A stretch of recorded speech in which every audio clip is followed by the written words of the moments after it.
Hola, mi nombre es Julian Cardona y quiero hablarles un poco de lo que son las falacias argumentativas y mostrarles las más usadas en diferentes argumentos.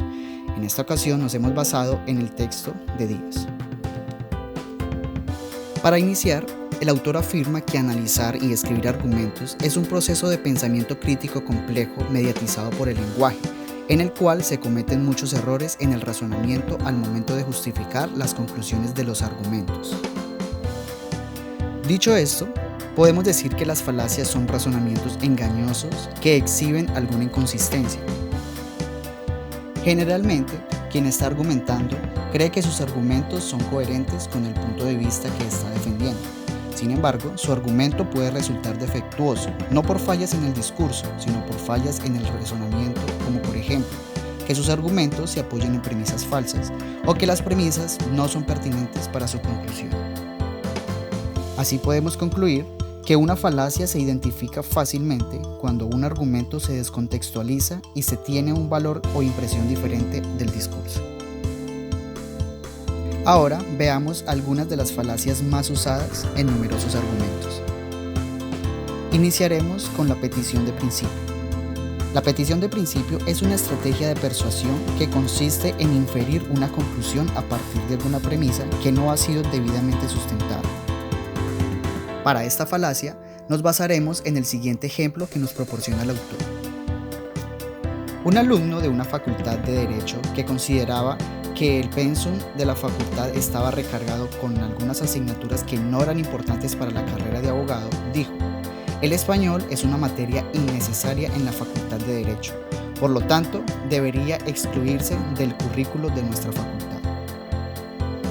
El problema radica en que el estudiante no ha demostrado por qué el español no es importante para la carrera, y lo único que argumenta se puede parafrasear así: el español es una asignatura innecesaria para la Facultad de Derecho, porque es una asignatura innecesaria, y por eso debería excluirse del currículo.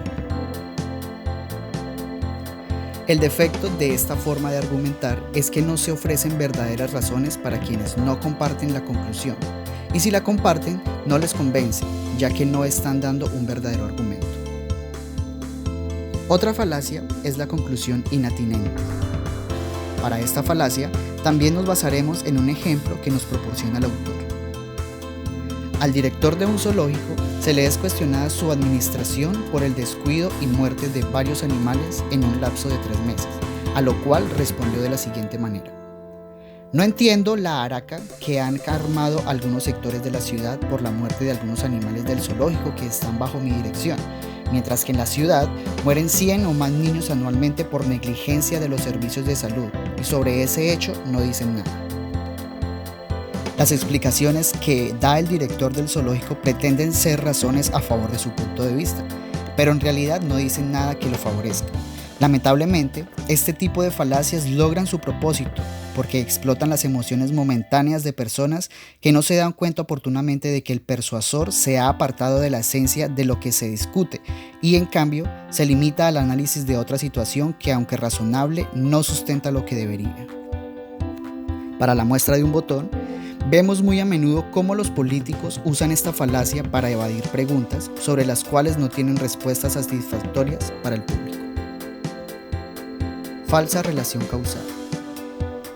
La frase en latín post hoc ergo propter hoc significa después de esto, luego esto. Esta falacia consiste básicamente en que si algo ocurrió antes que otro, el primero es su única y verdadera causa. Veamos el siguiente ejemplo.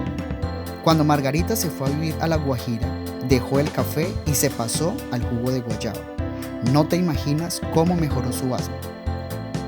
La falacia de ese argumento radica en que se ofrece como causa dominante el consumo de café, sin tener en cuenta, por ejemplo, que miles de adictos al café no son asmáticos y que miles de asmáticos no son adictos al café. El propósito de esta falacia es convencer al interlocutor de que una causa dominante produjo determinado resultado, ignorando que dicho resultado puede provenir de varias causas. El falso dilema. Un dilema es una deducción sobre una situación problemática para cuya solución solo hay 2 alternativas, ambas indeseables, y una de las dos debe ser descartada.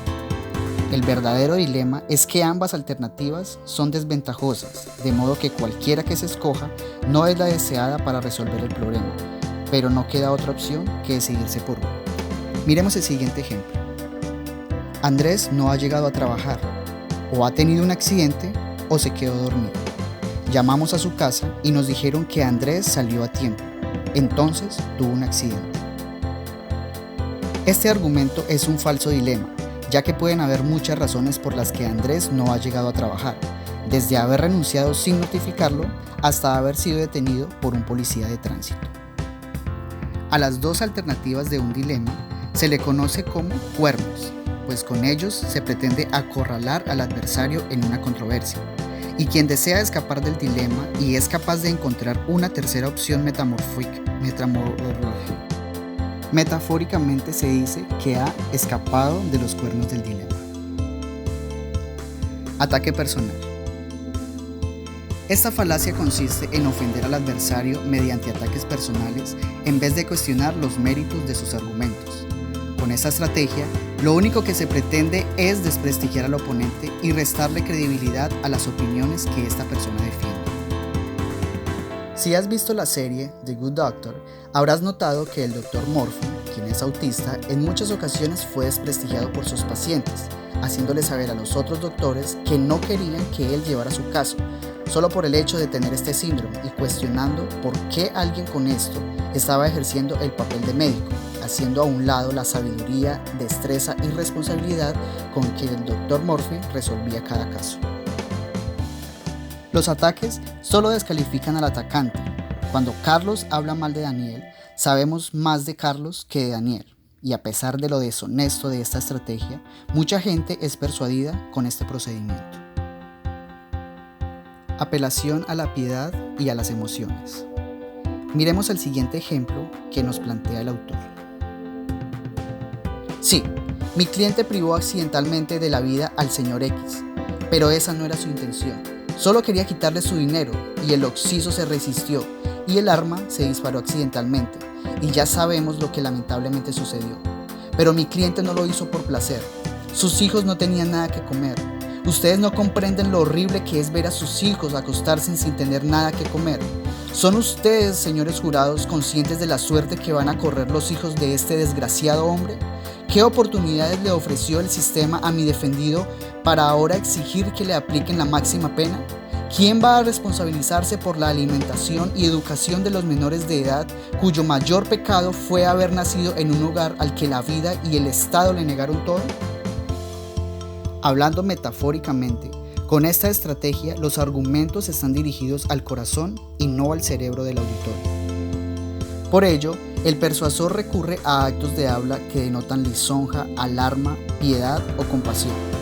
El persuasor sabe que los seres humanos son propensos a sentir piedad, a asustarse, a sentirse complacidos cuando realizan buenas obras, o por el contrario, a sentirse incómodos cuando proceden mal ante un determinado conducta humana. Cuando las emociones y los sentimientos se imponen sobre el lado racional, se enfatizan y exageran pequeñas fallas al ser presentadas como defectos monumentales. Y por otro lado, se ignoran o minimizan aspectos positivos muy importantes. Por último, podemos concluir que aprender a identificar falacias es muy importante tanto para quien lee o argumenta como para quien sirve como fuente de información. Y quienes han aprendido a leer y escuchar críticamente tienen una ventaja sobre esto, y es que están en mejores condiciones de identificarlas.